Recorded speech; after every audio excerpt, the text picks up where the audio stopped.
Tonight, Maine is one step closer to permanently shielding the identities of people who have permits to carry concealed weapons. Good evening and thanks for joining us tonight. I'm Tracy Sable. This as two Newtown, Connecticut police officers visit Augusta to share their stories.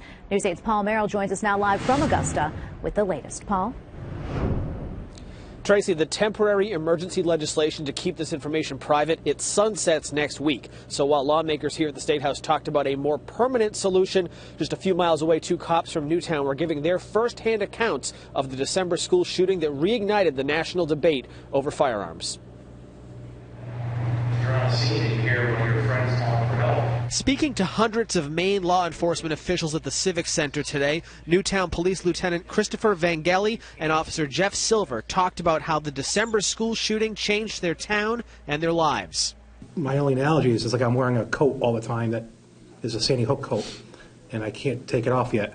The two Connecticut cops are keenly aware of the national debate on firearms. Vanghele says he was disappointed that lawmakers in Washington rejected legislation that would have expanded background checks, in spite of the push by parents who lost children at Sandy Hook Elementary. I think they're trying to do something good.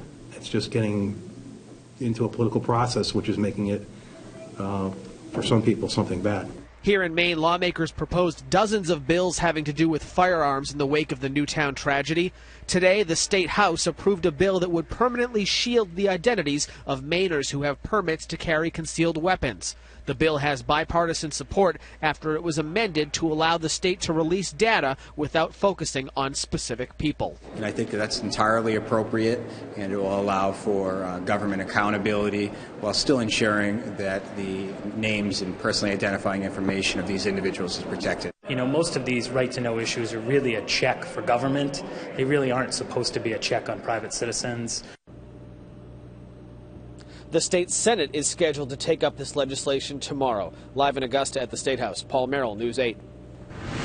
All right, we want to hear from you on this story. We're asking this. Do you think the information of concealed weapon permit holders should be made private? Log on to our website, WMTW.com right now, and take our poll.